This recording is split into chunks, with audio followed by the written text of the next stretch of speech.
Good day, everyone. We are going to discuss the Freud's psychoanalytic theory.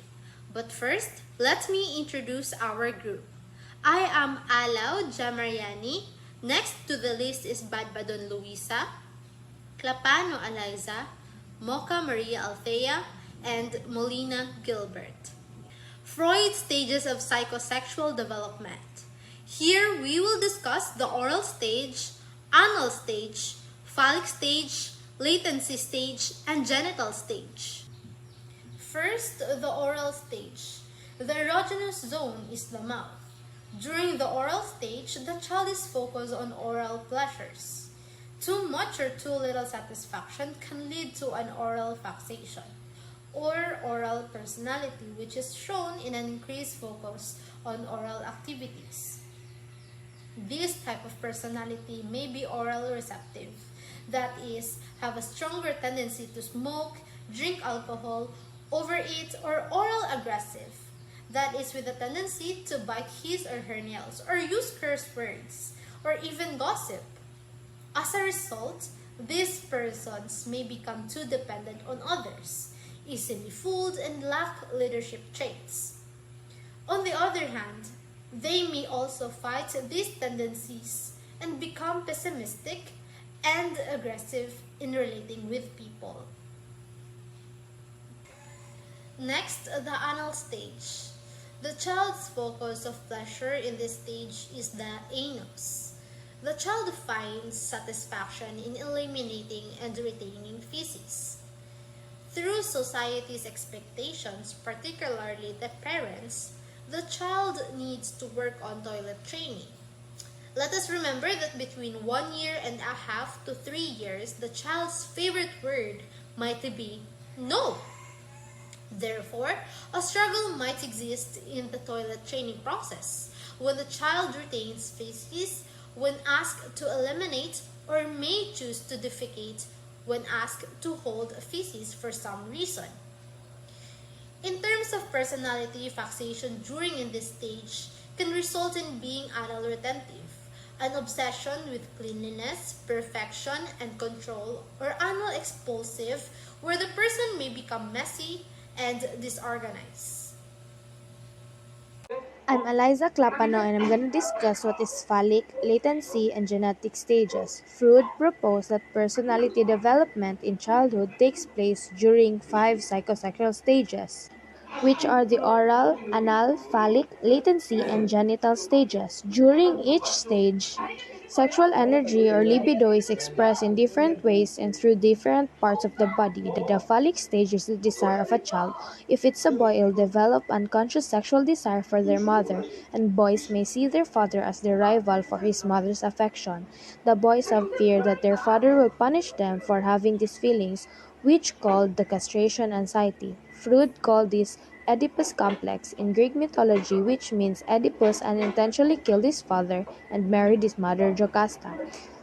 Psychoanalysis believes that girls may also have similar experience, developing unconscious sexual attraction towards their father, referred to as the Electra complex. But according to Freud, boys eventually decide to copy them rather than to fight their father.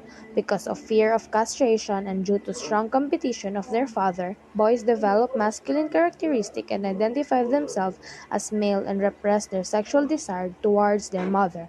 This stage could result in sexual advances, both overindulging and avoidance, and weak or confused sexual identity according to psychoanalysis. Latency stage.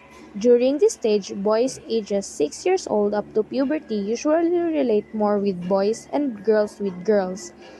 Genital stages. The fifth stage of psychosexual development begins at the start of puberty when sexual urges are once again awakened. Hello everyone, magandang araw. My name is Gilbert Molina and today I will be discussing Freud's 3 personality components.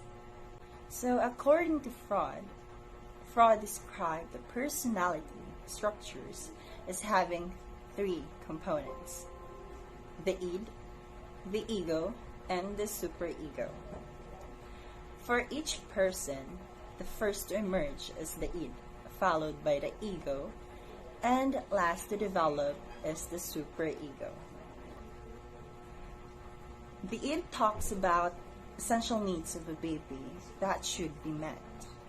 Id is happen in a psychological and emotional needs of a newborn baby, thus focuses on the immediate gratification or satisfaction for reality, logicality, or practically situation. Second, the ego. According to Freud, ego starts when a newborn baby starts to grow into a toddler and then into a preschooler. This personality relies more often on the environment of the toddler, then the ego or needs will grow and emerge into bigger depth. Ego operates using reality principle, which affects the personality of a child. And the last one is the superego. So according to Freud, it is the end of a phallic or ego stage of personality of a child. It embodies the person's moral aspect, which can be taught and developed to its surroundings. The parents, teachers, and other persons exert influence in part to be good or moral of a person. And superego, conscience is always present since the person knows how right and wrong works. And that could be all. Again, my name is Gilbert Molina, and have a wonderful day ahead. Hello, my name is Maria Althea Moca. The three components and personality adjustment. According to Freud, a well-adjusted individual has a strong ego and may help satisfy the desires without going against the superego while keeping the person's sense of what is rational, practical, and real. Of course, it is difficult for the ego to do all this while maintaining a sense of equilibrium. If the ID has too much control over the ego, the individual becomes overly impulsive and pleasure-seeking behavior takes over one's life.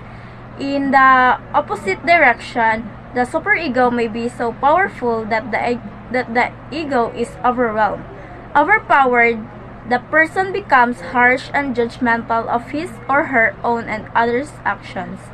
Even the best efforts to be good may fall short of the superego standards. The ability of learner to be well adjusted is largely influenced by how the learner was brought up, his experiences about how his parents met his needs, the extent to which he was allowed to do the things he wanted to do, and also how he was taught about right and wrong. All figures to the type of personality and consequent adjustment that a person will make Freud believe that the personality of an individual is formed early during the childhood years. What is unconscious? In Sigmund Freud's psychoanalytic theory of personality, the unconscious mind is defined as a reservoir of feelings, thoughts, urges, and memories that are outside of conscious awareness. Within this understanding, most of the contents of the unconscious are considered unacceptable or unpleasant, such as feelings of pain, anxiety, or conflict. Freud believed that the unconscious continues to influence behavior even though people are unaware of these underlying influences. Impact of unconscious. Unconscious thoughts, beliefs, and feelings can potentially cause a number of problems, including anger, bias, compulsive behaviors, difficult social interactions, and distress. Freud also believed that all of our basic instincts and urges will also contain in the unconscious mind. The life and death instinct, for example, were found the unconscious. The life instinct, sometimes known as a sexual instinct, are those that are related to survival. The death instinct includes such things as thoughts of aggression, trauma, and danger. Freud believed that bringing the contents of the unconscious into awareness was important for relieving psychological distress. More recently, researchers have explored different techniques to help see how unconscious influences can impact behaviors. These are a few different ways that information from the unconscious might be brought into conscious awareness or studied by researchers. A conscious person may refer to a person who is environmentally, financially, or emotionally conscious and awake or aware and responding to one's surroundings. Freud also said that all that we're aware of is stored in our conscious mind. Our conscious mind only comprises a very small part of who we are, so that in our everyday life, we are only aware of a very small part of what makes up our personality. Most of what we are is hidden and out of reach. Preconscious or subconscious is concerning the part of the mind of which one is not fully aware but which influences one's action and feelings. The part of our mind that notices and remembers information when you are not actively trying to do so and influences your behavior even though you do not realize it. The memories was buried deep within the subconscious. It's right below the surface but still hidden somewhat unless we search for it. Information such as our telephone number or some childhood memories or the name of your best friend is stored in the preconscious.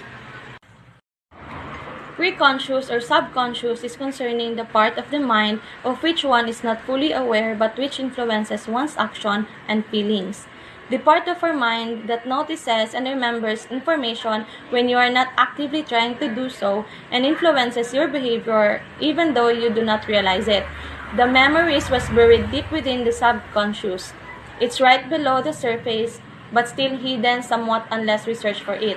Information such as our telephone number or some childhood memories or the name of your best friend is stored in the preconscious.